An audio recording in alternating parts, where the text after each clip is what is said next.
Well, you're getting old, and obviously these things happen as you start to become less aware of things around you. That's what it is. So what's your name again? Who said that? So I can... Oh yeah, we're on the road, we're okay. Yeah.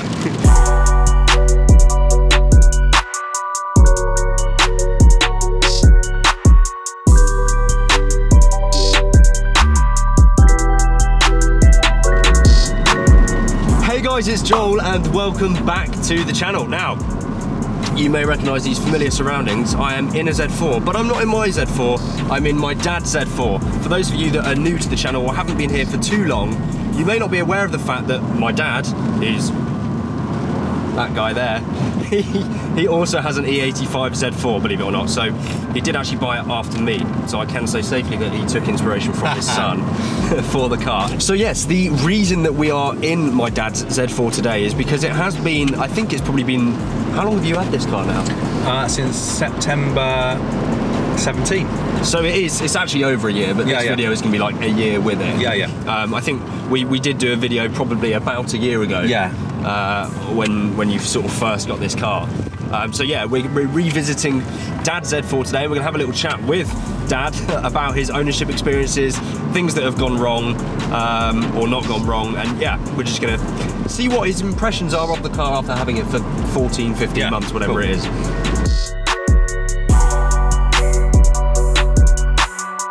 So then, to kick off, I guess the first thing I want to know is, after a year or 14 months or whatever it is with this car, do you regret the purchase? No, not at all. It's I actually use this as my daily, and I changed job in April, and yeah, I mean, I've put actually about 15,000 miles on it. Actually? I didn't know that. Yeah, since I bought it, and a lot of that's been in the last 6 months or so.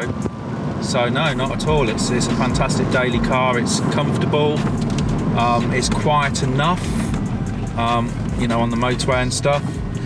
And yeah, I love it. It's great. And in terms of economy, I actually average about 34, just over 34. Slightly better than mine actually, but it's probably more the way that we're driving. Yeah, possibly. I mean, this one's only got. The only thing I don't like about, or one of the only things I don't like about this, is that it hasn't got 6-speed. Yeah. So it's 5 speeds. So, you know, at motorway speeds, I'm at about, I mean, I'm doing 50 now and it's just over 2,000. At motorway speeds, it's sort of 3,000 plus. Yeah. But to be honest, the engine noise is not that great. It's the noise that you hear, I think, is primarily rodent noise. Right. When you're sort of at motorway speeds. And I mean, compared, you know, I had an MX-5 before this. Compared to that, you know, there's no comparison in terms of refinement, noise, and comfort. So then, without this being too similar to the last video we did about a year ago, because obviously we talked about this car and what it was. So over the year, what have you sort of done to it to personalise it and to make the experience better? Oh well, one of the best personalised thing actually was a gift from you. Was it? My wonderful son was this gear knob. I don't know whether it's on the video, but we can maybe show it later. Yeah, I'll put some shots in of it. Yeah, it's just has a really nice feel. It's just a solid metal gear knob, and just feels really good. Really short, isn't it? Yeah, it's short, stubbier than the original. You have to, the original knob, you probably know, you have to really wrench it to pull it off. You have to really pull it hard. Yeah, well, I swapped mine out. One it feels like you feel like you're going to pull the thing off. You know, pull the whole gearbox out. Yeah. But anyway, I really love that. That's fantastic. I remember buying that and being a little bit jealous, actually. Yeah. Thinking, I should have just had this on my own. Absolutely. Yeah. Very silly little thing. Obviously, this car doesn't have, or this particular car doesn't have Bluetooth, and so I just bought this really cheap thing off Amazon. It's 15 quid, I think, which is basically a Bluetooth to FM converter. So it picks up Bluetooth on the phone, and then it goes through a spare, you know, channel on the FM. And actually, I have to say, the quality is really pretty good. Yeah? Yeah. Do you have the speakers behind you? You don't, yeah, I do, yeah. Do you have the cubby holes, though? I've got the cubby holes. I've not got the really big speakers, but I've got the little ones just behind the seats. I've also got the bass speakers, subwoofers by your feet. So I guess it sounds pretty good. The good thing about that as well is you get to have the added bonus of using Bluetooth. Yeah, you still get to keep this original. Because mine, I've got obviously that Bluetooth aftermarket headset, but it looks horrible. So obviously, guys, this is my dad, so we talk all the time, and I know most of these things that he's telling you guys and telling me. And one thing I do know is that your roof actually packed up. It did, just right at the start of summer, like the worst time. It was really annoying. Possibly happened. The roof just stopped going up and down. Well, in fact, what happened was it stopped halfway. Oh, no way. So it just sort of was stuck in the middle. Were you on the road? I was literally, well, no, I was just on the way to see somebody, visit someone for work. Yeah. And it did that. And what I managed to do was just to get it almost closed manually. Right. Yeah. But I couldn't close it. I couldn't close it fully. So I arrived at this person's house, and after I'd seen them, I asked if I could borrow a tool because it needed like an Allen key or something to be able to secure it manually. I obviously looked up that you have to pull that cord in the boot and various things to close it manually. But then I was just too busy for the next few days to do much about it. Went onto the Z4 forum and found a bloke in Yateley who was brilliant and basically fitted it. Did a really good job. So basically reconditioned. I had a reconditioned starter motor, roof motor, and he placed it in the boot and put a really neat little sort of cover over where he's put it, so you wouldn't even know it was there. And I know, so I always get comments on my videos sort of saying, make sure the roof, you don't want the roof motor to pack up because it's $1,000 for a new one. No. But you actually got yours relocated for like 300 quid or something like that? Can you remember what you paid? I actually cannot remember what it was. I think it was a few hundred. I think it was near near 200. Okay. Yeah. So, in other words, guys, that's kind of useful if you weren't aware of that. I know lots of you will be, but actually getting the roof motor relocated is quite it's a good way around spending $1,000 on a new motor, but actually it's preventative as well. And obviously it's a reconditioned motor, so what happens is you give your old motor to this guy, and obviously you can then get it reconditioned. So that's why it's cheap, because you're not buying. And the actual labour, I mean, I think it only took him half an hour or so. Really? Okay. Yeah, so it really wasn't. It was a very straightforward process. So yeah, certainly don't, if you're looking to buy one of these cars and you read the forums about the roof motors going, whatever, I've not had any problems, but don't panic about it. It's not a big deal. It's not a big deal if it does go wrong.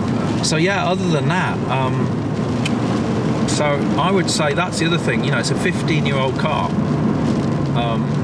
And I really have no worries each morning getting into it and thinking, is it going to start? And just being a reliable, comfortable daily car. So I always remember you telling me that if you were my age, so when you were my age, and you were to get into a 15-year-old car, so what this would have been like 80s, you would be very worried. Oh yeah. That either the floor was going to fall out, which actually happened to you before. Yeah, it did. Yeah. So yeah, for sure. I mean, I think that's the thing. Modern cars, well, 15-year-old car, but in the modern era, maybe the last 20 years, I would say. Anything after the millennium, perhaps. Yeah. Cars have basically just become so much more reliable. It's because of electronic ignition, I think. Well, I think now it's actually going the other way slightly. Now that everything is electronic, that's true. It's going back a bit more. There's more things, but I mean that's a whole other topic. And I guess and the other issue with that is it's a bit of a plug and play, isn't it? So if something goes wrong, rather than the mechanic saying I can repair that, they often just replace it. And if you go to dealers and get parts replaced, they can be crazy money. You need warranty for new cars. But I think generally, I mean, maybe this was the golden era. I don't know where there was enough electronics on it to keep it reliable. With an ECU and all of that, but not so much that you're having to replace bits that go wrong that are just electronics. So as I say, very reliable, very happy with it. 34 miles per gallon. I mean, it's obviously not brilliant, but equally, it's not that bad. And you and mum, your wife, that you've been on a few little trips, haven't you? With stuff in the boot. So you can actually fit a couple of medium-sized suitcases and a couple of bits around the suitcases. I'm a musician and I can get. Sorry. Thanks, Joel. I'm a musician. You are in a band, though. I am in a band, yeah. Red House Blues Duo. Check us out on Facebook. There you go. Put a link in the bottom. I'll put a link in the description. Yeah, yeah, cool. So I haven't told you this, but I'm wondering about how much it would cost me to trade this in and get the newer generation. Well, I'll tell you what, let's talk about that then, because I was going to say, I mean, you've been going on for hours now, so yeah. This is going to be a tricky video to edit already. So let's start to move it towards the end. I'm joking. I know. It's all right. Modifications wise, obviously you've done a few. You haven't, you're not going to do any serious mods or anything. No. You've done a few bits. Are there any other things? I know you've talked before about cruise control, about maybe getting that retrofitted. Yes, exactly. Yeah. So you might do that. I think the only two things I would still want to do on this car are retrofit cruise control. Yeah. And actually, many of you will know this, but you can do that relatively easy. There's already the wiring in this particular model, this particular age, the 03 or 53. There is already the wiring is there apparently. Right. The really frustrating thing is that although the wiring's there, the actual stalk, tiny, just a bit of plastic, I haven't been able to find it anywhere cheaper than about 140 quid. It's ridiculous. Which is ridiculous. It's literally just this plastic stalk. I've kept an eye on eBay. They come up, but again, only at that price. Yeah. No one seems to be just selling them, So that's a bit of a pain, but I will do that one day, I think. And then the other thing, which actually this was recent experience, I would do was you can retrofit parking sensors. I know yours has got the rear parking sensors. Yeah, it does. Yeah. Mine hasn't. Yeah.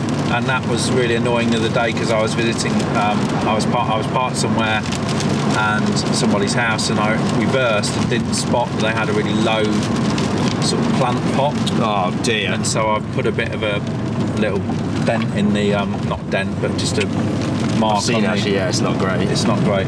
A little mark on the... Well, you're getting old, and obviously these things happen as you start to become less aware of things around you. That's what it is. So what's your name again? Who said that? So I can... Oh yeah, we're on the road, we're okay. Yeah.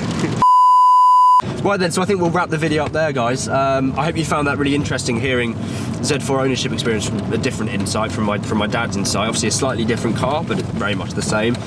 If you different but the same. Yeah, same, Good. Same but different. That makes sense. If you did enjoy this video and you want to see more of Dad's Z4 on the channel, if this video gets 200 likes, we'll get the car back on the channel again.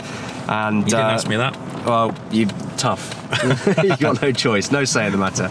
But yeah, thank you so much for watching, guys. If you did get this far before falling asleep, and yeah, I'll see you very, very soon in the next video. And